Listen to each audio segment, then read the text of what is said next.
So far no, wala pa gyud ta na 100% sa ato ang assessment na apay out sa 180 na ka schools nato. Naapay upat nga wala pa gyud nasaka sa ato ang mga engineers gikan sa City Engineers Office, DPWH or sa AMOA diri sa DepEd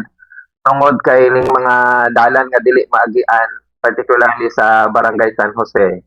Pero so far ang assessment po nato medyo dugay pod sa kabombo no kay